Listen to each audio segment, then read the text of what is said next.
Sebenarnya yang pertama-tama terima kasih atas kehadiran rekan-rekan media sekalian gitu. Kalau boleh menjelaskan soal konsep gagasannya Sakratul Maut, memang pada saat kemudian kami bertemu, kami brainstorming, saya, Pak Sunil, Mas Sunar, terus juga sama Aga Syahkarim, Khalid Kasogi, sama Bayu Kurnia gitu.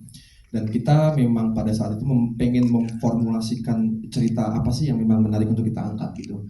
Nah, dari apa yang kemudian materi yang dibawa itu kemudian aku, karena sebenarnya memang sebelum aku diundang Pak Sunil untuk masuk ke dalam proyek itu tuh sebenarnya memang aku selalu menyimpan banyak materi dari pengalaman-pengalaman atau kisah-kisah yang memang aku punya yang ada di lingkungan terdekatku gitu. Nah, salah satunya memang cerita tentang Mbah Buyut saya yang memang sering banget jadi bahan cerita ketika kami ada kumpul-kumpul keluarga gitu tentang sosok Mbah Buyut itu seperti apa gitu. Dan banyak cerita yang memang pada saat itu saya sering mendengarnya pada saat kecil, terus wah ini gila ya, karena kan memang saya juga selalu senang ketika keluarga berkumpul, yang pertama ngobrolin soal kondisi keluarga, politik, lalu kemudian pasti akan berakhir dengan cerita horor gitu ya, kemudian nyambungnya ke banyak hal.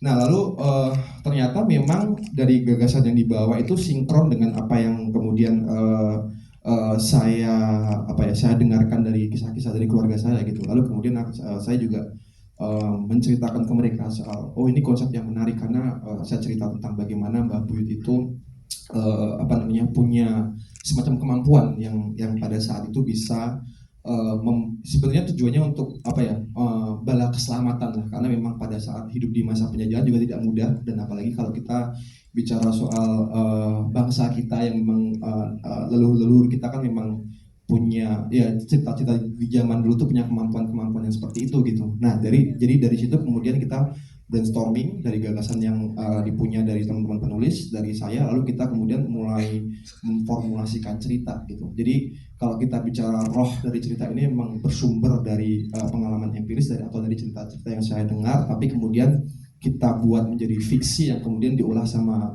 teman-teman penulis yang akhirnya jadi Sakratul Maut ini gitu. Wow, tepuk tangan dong, proses yang panjang yang sangat luar biasa. Tapi Mas Tata, sebelum kita ke pemain, Mas Tata menariknya adalah sebelum ini bersama dengan Rafi Films kan di waktu maghrib. Nah, kali ini kerjasama berikutnya dengan jajaran kisah yang ada di sini, gimana kesannya Mas Tata? Jadi lebih nyaman karena udah makin tahu formula masing-masing dari Mas Tata, maksudnya